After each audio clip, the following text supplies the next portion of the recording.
Hey, it's Daryl again. Today I'm just doing a video about the weather and the energy market in New Zealand, and as you can see I'm inside wearing my hoodie because it's a little bit cold. It's not actually very cold because I've got my heat pump on keeping me warm today, which everybody who has a heat pump in New Zealand will be happy about that because it is freezing outside. Great. Okay, so this is the null school uh, sort of real-time animation of what the weather is in the world. And I live in the southern hemisphere down in New Zealand, so I'm just going to tilt the world around so you can see it.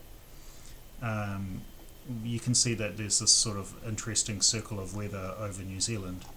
And in the centre part of New Zealand, you can see how the weather is blowing through the gap between the two islands. This is a normal kind of weather phenomenon in the Cook Strait.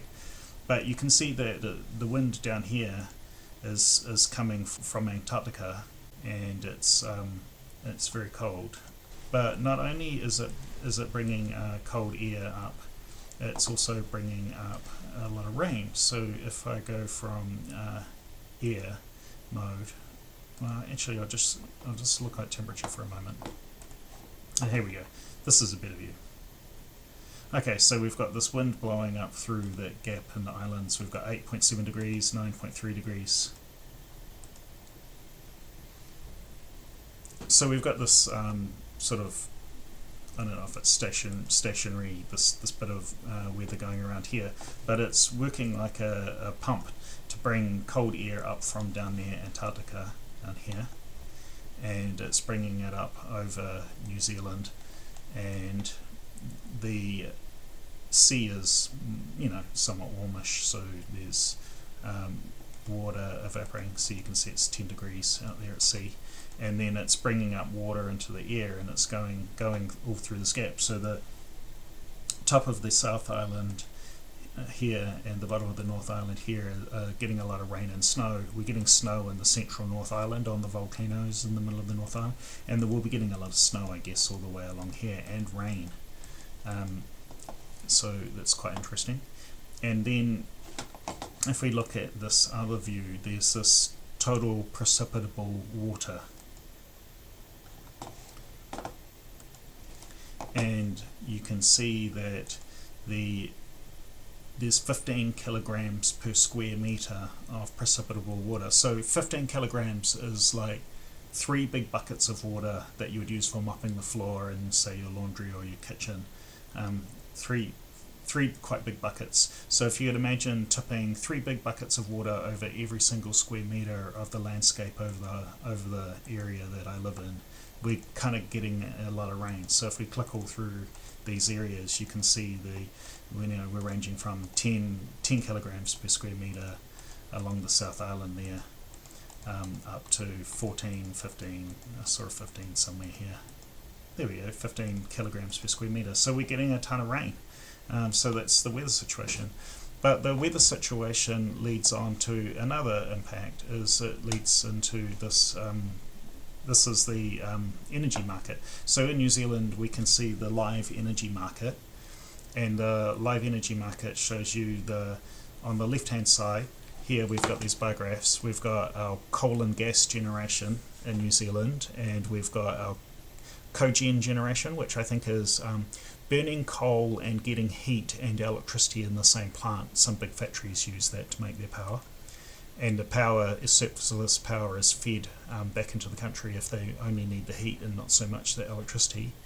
And then gas, we've got natural gas peaker plants generating, and we've got geothermal. Geothermal generates about 15% of our electricity in general, and it does that all day and all night, all the time. They never really shut that down.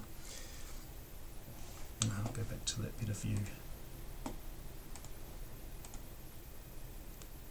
And then what have we got? We've got diesel and oil, some of that happening, and wind power. So we've got quite a lot of wind power in the North Island, maybe enough for, I'm going to say 7% of our electricity, but at the moment it only looks like 5% of our electricity is being generated by wind. And in the South Island we've got some big hydro plants which have quite empty dams at the moment, so they're not actually generating as much as they could be. So normally we'd have see this big white piece of the graph, we would normally be generating a lot of electricity there, but we're not, and that's why the electricity is being exported from the North Island to the South Island, which is shown in this inter-island flow. But this is causing terrible price impact. So here in this green zone we've got $1,000 per megawatt hour, which is the same as $1 per kilowatt hour, and that is the wholesale market, so that's not even electricity delivered, so you have to have your lines charges and retailing prices put on top of that, so that's billing costs and transmission costs. Those things haven't been added into these numbers, that's just the wholesale. So most New Zealanders buy electricity not on the market, but buy it on, you sign up for a month or a year or longer with a power company, and they protect you from this terrible price impact. This price impact is super high. I've never seen it this high. Normally electricity should cost something like $30 $50,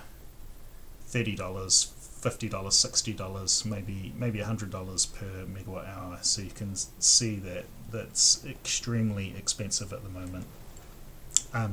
There's a couple of companies that give you close to market rate power, so they charge you a fixed overhead price, which is the cost for the delivery of the power to your home, the retail billing and the lines billing, but then they just charge you for your electricity proportion of the whole quantity of the wholesale price.